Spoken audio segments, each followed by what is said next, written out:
It's time for Q&A in the Kitchen, the podcast and YouTube series where tattoo artists and piercers talk about things that concern people who collect tattoos and piercings.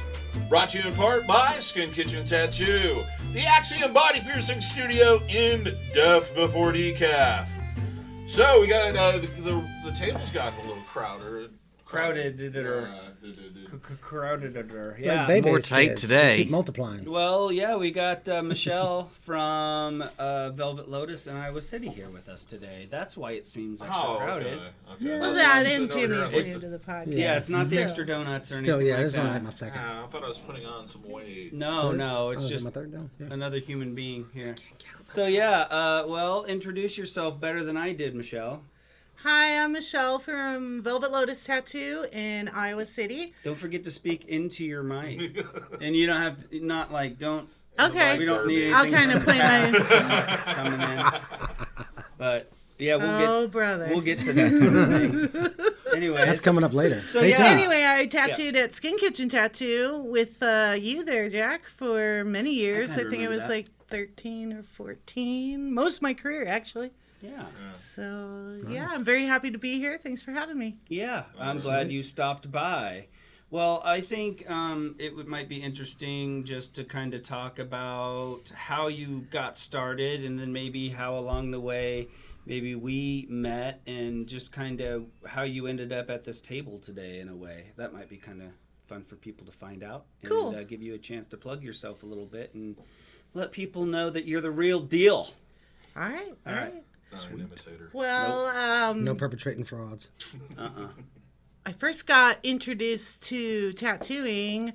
My brother got a tattoo, and he was 16 at the time, and my mom made him write a paper so that she would sign for him. She said she'd sign if he wrote this paper. So that was the first time I kind of like saw a tattoo or anybody in my family was tattooed or anything like that. And I thought it was cool. And went off my way to college and wanted to kind of be involved in some sort of artsy sort of business. And then that's exactly what happened. I just kind of manifested that, I suppose. After I graduated college, I introduced myself to a gentleman at the bar, and he happened to be a tattoo artist. Took a minute for him to like admit that. Like it was back in the early 90s, and he was, like covered, had even a shirt that was so long it like covered his knuckles. His hands were tattooed and stuff. Was real shy about letting me know he was a tattoo artist. And I was like, I think that's rad. You're a rebel, And I went far away to college from Chicago to Missouri and all that stuff, kind of on my own little rebel journey. And so he wanted to open his own tattoo studio. I'm fresh out of college with a business degree. Let's do it. While I'm running the studio with him, totally not tattooing at this time, the artist that was working with him, his apprentice, Jason Cross, he said, "Oh, your color, the way you color things is really unique." Because I was drawing and getting back into my art. I had been drawing for years, but and we all like to be told we're kind of good at something or somebody would like something. And so I kind of jumped on that bandwagon of maybe I should learn to do this. And one thing led to another, and Joker, as he went by back then, he's now Jay Brown, owns Northwest Tattoo Museum in Coeur d'Alene, Idaho, I believe it is. But Jay started teaching me a lot about things that are obsolete really now. Sterilization, building your own needles, turning piercing jewelry, running the autoclave, all that sort of stuff. And he did start to teach me to take apart and put back together a coil machine. And I took all that knowledge after our relationship, just kind of parted ways, and moved to Chicago, back home. took me a while, and thankfully to Omar and Marco, they own Skin Abrasion Tattoo in Oak Park. Sorry, I'm plugging these guys, No, but they're please really do. important to me. You Please know? do. No, Okay. there's nothing wrong with that. But Marco and Omar encouraged me to visit the Crowbar. Do you remember the Crowbar? Yeah, man, that was that. You know, that's.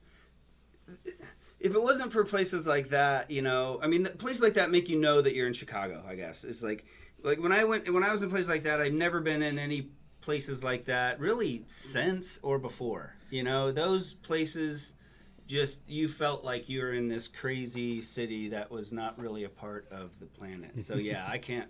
The Crowbar, and then there was what was the other one? There was one with the tank. The tank bar, upstairs. You went, and the front of the bar was like tank treads and all that.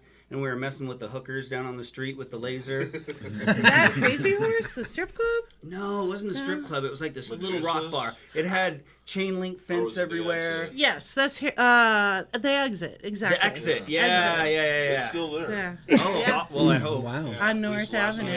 Yeah. The Crowbar, that was the place that had the trapeze things hanging from the ceiling. And Exactly. It was you a could get dance whipped club. and It beat was and- booming. They had a Yeah. bondage night. They had cages with go-go dancers. Right, yeah. And it Sounds was fun. just this big And dance floor. fake tattoo. They had a temporary tattoo artist there.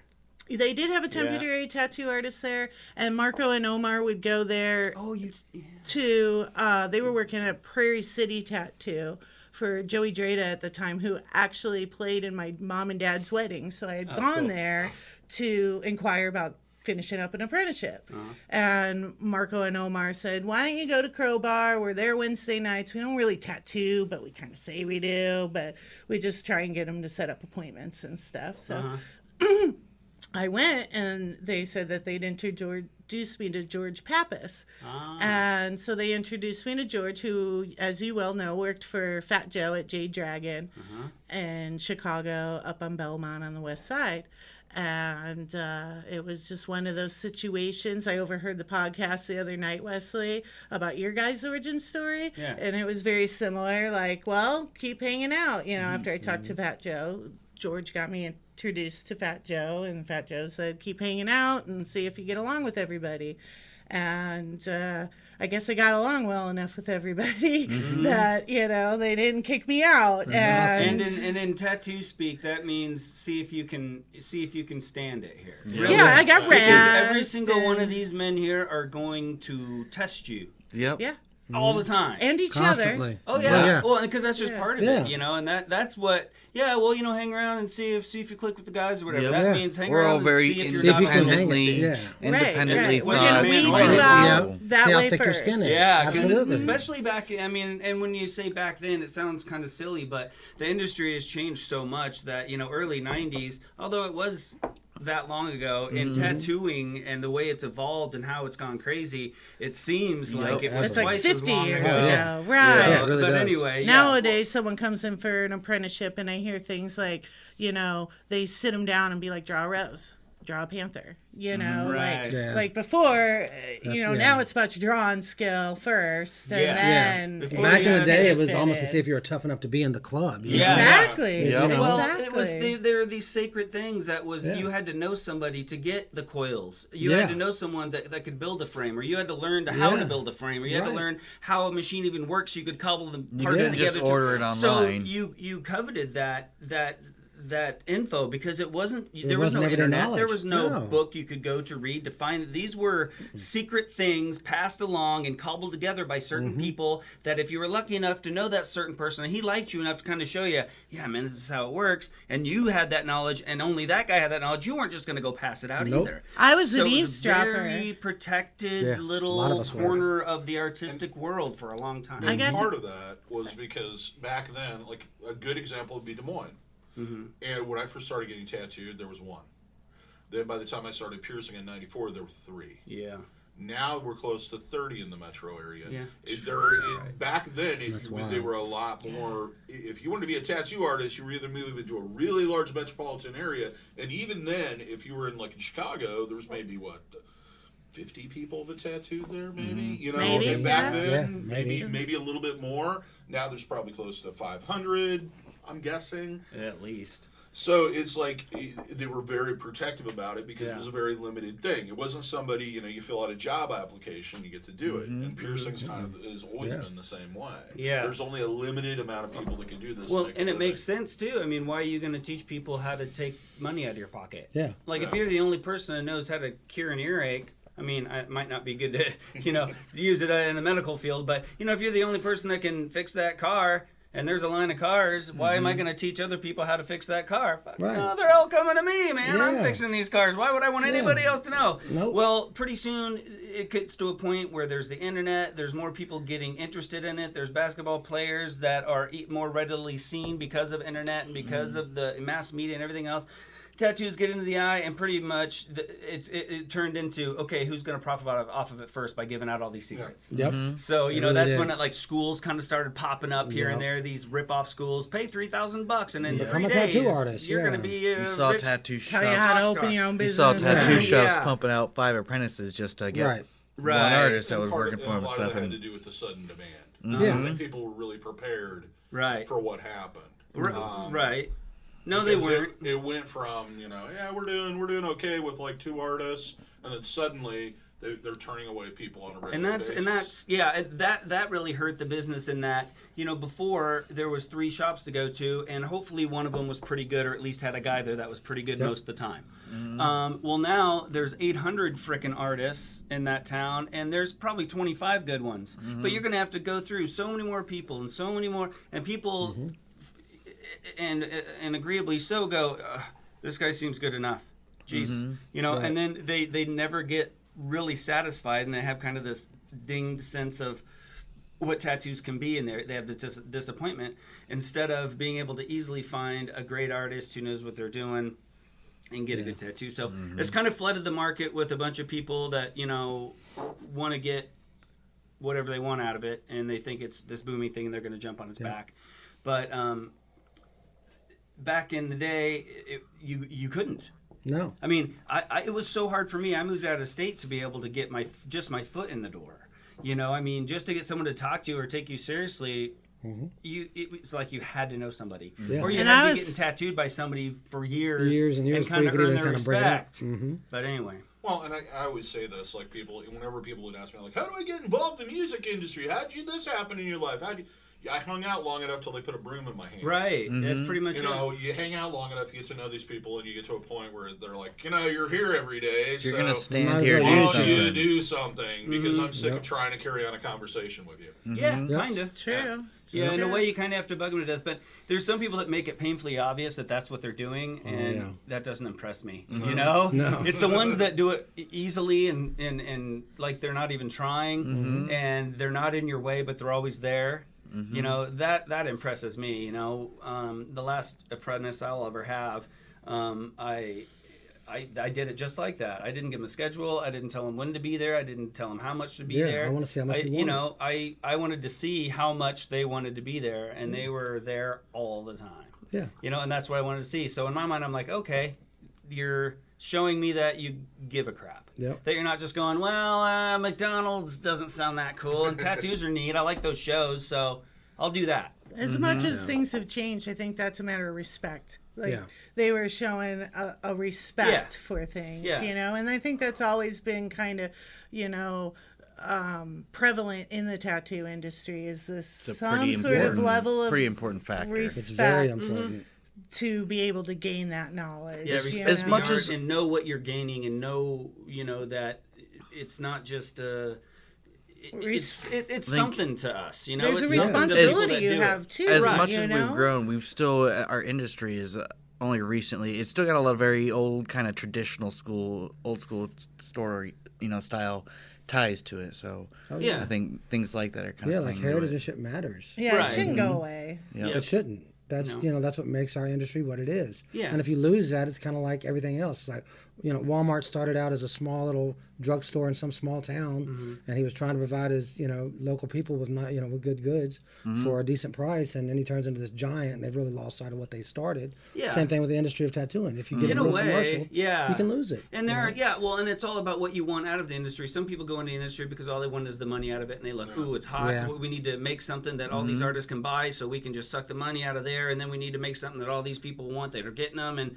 because this is huge, man, it's huge, Right. it's blowing up, you got to get on it. Yeah. And then the other side of it is like, man, wow, this was some timing. This industry is going nuts. I love doing what I'm doing. This is crazy. And if I can do this more often than not, and still pay my bills, I'm in heaven. Yeah, This is it's great. great. I don't really care that everyone loves it. No. Yeah, it's kind of great, maybe because it's giving me more opportunities to do what I like to do, because Right. unfortunately I picked one of the only art forms in the world That that you have to actually have make another money. friggin' person in the room with you while you do it. Yep. So on that side, it's good, Yeah. But on the other side, I don't really care. No. There's Yeah. innovation. Yeah, you get pushed by all these incredible artists that you see if you subject yourself to Instagram on a daily basis yeah. like I do and make yourself feel this big in Yep. the art world. I'm there. But don't in look ways that that's often. so good, Yeah. to keep yourself there. If you Yeah. ever feel like you're not there, then you're wrong. Really. Yeah. You're not going to grow from there. So, Nope. And see, but anyway. I think that piercing suffers from that because there was never a tradition. If piercing Right. got big, there was a huge boom, and a lot of tattoo shops took piercing as kind of it's a sideline. Side maybe. gig. Yeah. Yeah. Yeah, if you wanna apprentice a tattoo, you're gonna have to learn how to pierce. We're gonna charge $20 for every piercing. We're gonna pay you $5. Do you think that was different in Europe, like we're for cure? And Well, I think that when it first started out, it wasn't that way. If the gauntlet way, which was originally the big boom, maybe if they would have survived longer and had more of an influence, but like that just explosion that happened with the navel piercings, there's not, like most of the kids I think that are piercing today, if you ask them, hey, so have you ever heard of Jim Ward? They go, I don't know who that is. Oh, yeah. Totally. You ever heard of Gauntlet? I have no idea, because all that tradition was just lost. Yeah. That's They got Because swallowed people in that do- wave. It Really. did. And people didn't hold people to that. They Yeah. took on apprentices, or it was a sideline thing. Yeah, It was kind of it didn't have disrespected. that heritage kind of thing built into it Yeah. yet. It was a victim of its own success right from the get-go. It didn't have this low brew that Right. tattooing did. Tattooing's kind of been there, and it's popped up here and there, and you knew a guy that had a grandpa, or Yep. there was people in always history seen a that had tattoo. them. So it's always kind of been there, and you knew that the tattooers or tattoo shops were kind of this certain way. It had at least a stigma to it. Piercing.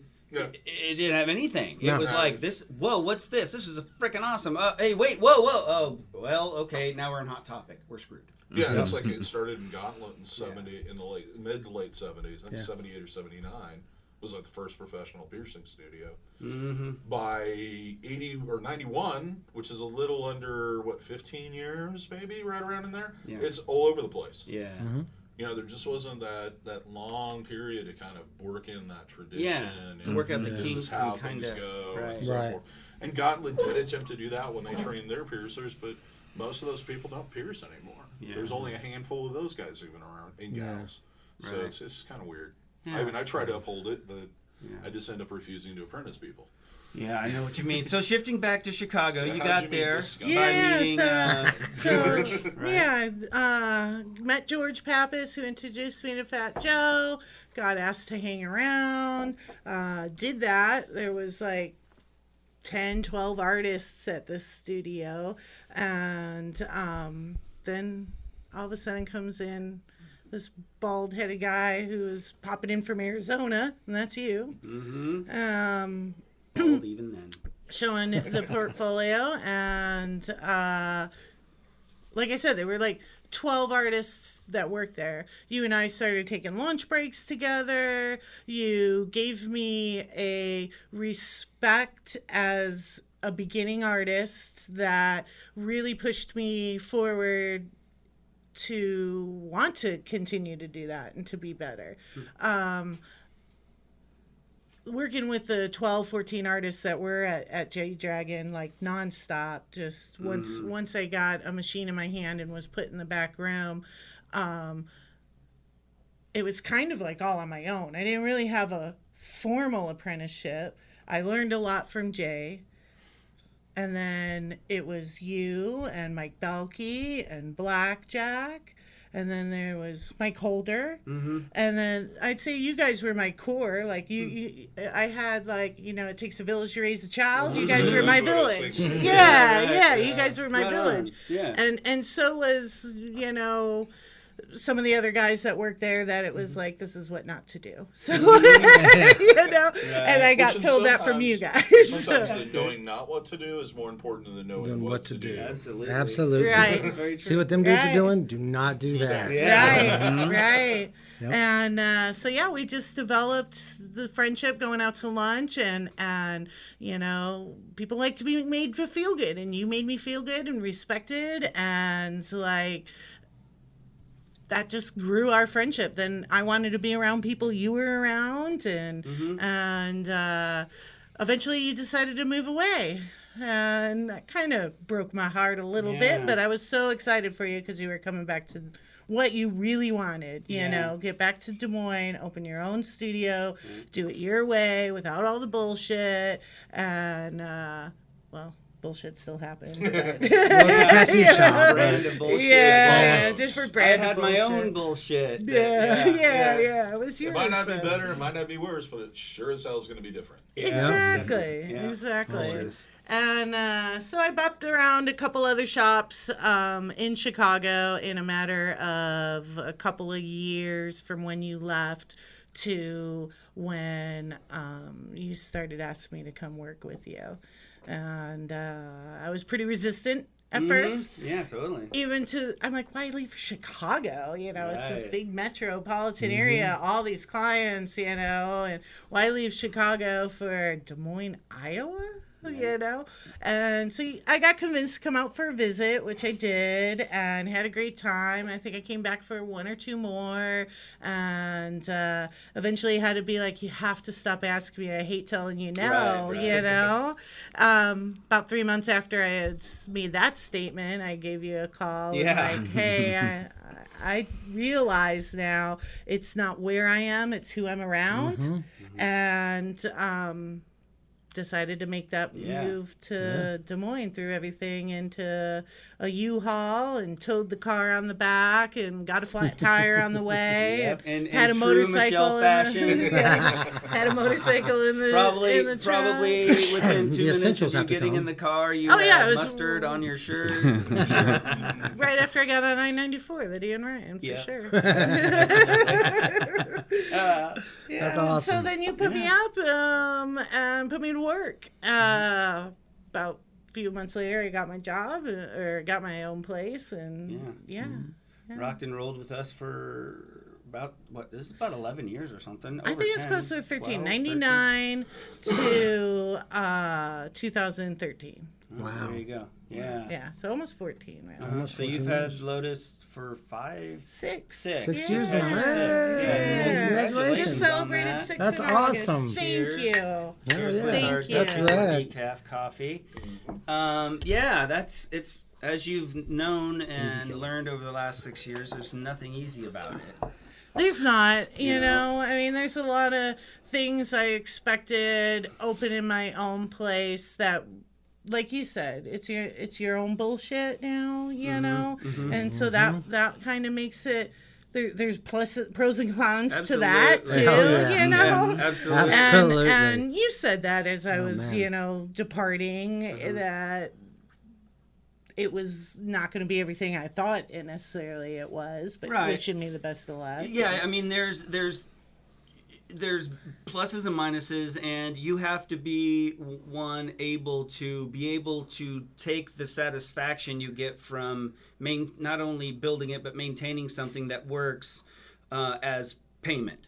Yes. You know, if you're not getting really anything from that, then owning your own place is going to be so freaking annoying. Yep. You know, one of the main things that keeps me happy and satisfied and wanting to keep going is because Skin Kitchen's kind of bigger than me, and I respect it, and I want to give it, and I want to keep the name as good as I can, and, you know, like give back to it, and I don't know exactly where I was going with that. I got all caught up in my own crap, but No, I get what you're saying. I think the best way to describe owning your own business is like having a child. Yes. It makes you proud. It makes Yeah. you embarrassed. It can be the best thing in the world, and That's the so worst. true. worst thing. And there's days where Absolutely. like, why did I have that kid? Yeah. Like I could Yeah. be doing anything. I'd have vacation Right. time that I'd Yeah. get paid for What right was I thinking? now. But no, No. I made this Yep. thing. I chose to do this. Yeah. You know, and that's a really crazy thing too.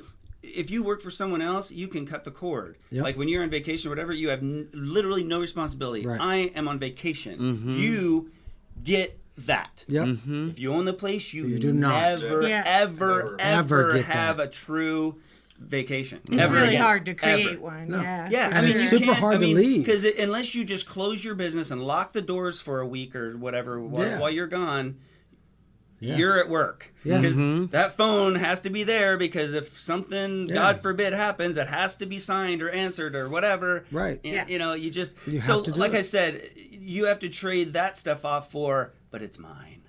Yeah. But it's You know, fine. Yeah. but it's mine. Look what I did. You know, look what I was able to cobble together with a good help, a lot of help from good people, and a little bit of Yep. sweat and a little bit of curse a little words. bit of hard You words. do. Yeah. You have to That's what keep you in have. mind what it brings to you, what Absolutely. gratification you get out of it, and it can be hard to lose sight of that when things are getting tough.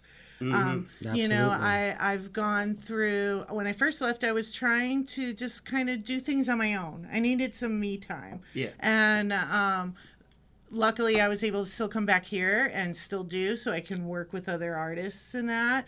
But I went through the first employee and then the 2nd employee, and now I have an apprentice. And what I'm getting out of it is like learning about myself, and that's really interesting lately, like trying to become a leader and manage people and whatnot, and encourage them to be their best, you know, while trying to stay my best.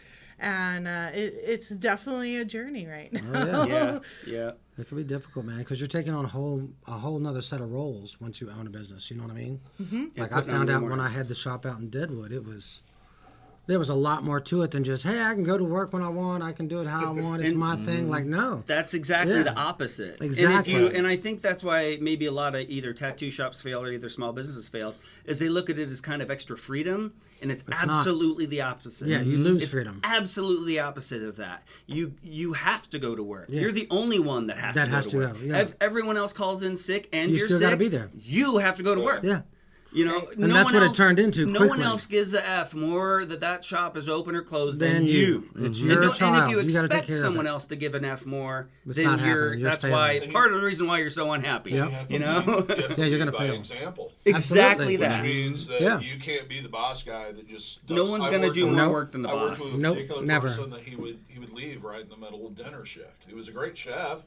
He loved his business. He loved food, but he would leave in the middle of dinner service to go do something because he felt like doing it. And it's like, well, this is why your business is failing. Right, Yeah, exactly. and that's why I think a lot of shops fail.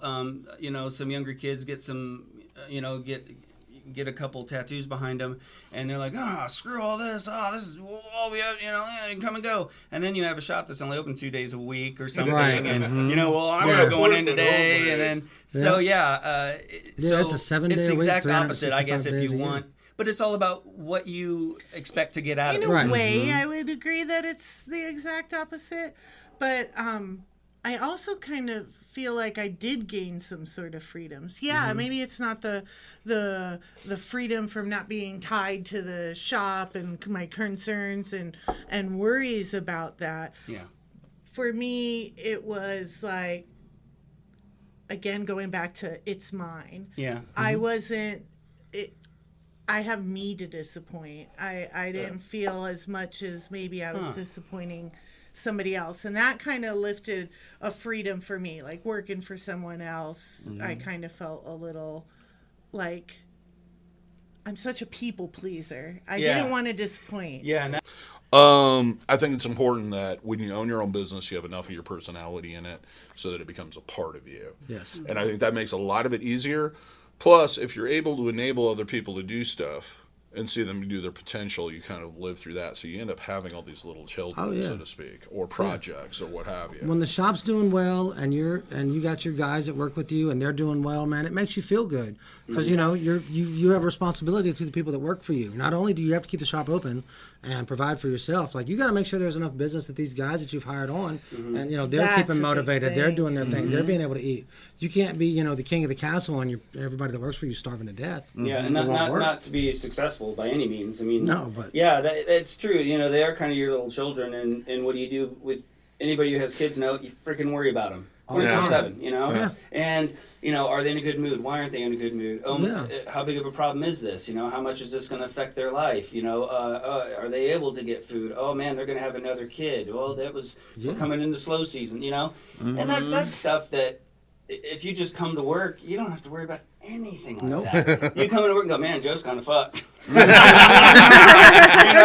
and that's it. And then you go home. Yeah. There's a bunch of little things. So You might not have to, but still you might. Yeah. Like as a coworker. Oh, well, Like, right. yeah. Well, you're a girl. See, no, I'm kidding. But it's not so much on your shoulder. I mean, it's not hey, your man, I'm responsibility. with you. I'm side by side. I can't do anything for you. But if you're the boss, you're this rich, I can do anything, I have all the answers kind of guy who lives a better life than you could ever dream of guy. You're right. So if I'm suffering, why aren't you fixing it? Thank you for carrying all my burdens all these years. No, I'm serious. You You're are welcome. a hero. Yeah. Sorry, I never afforded you paid vacations like you asked for.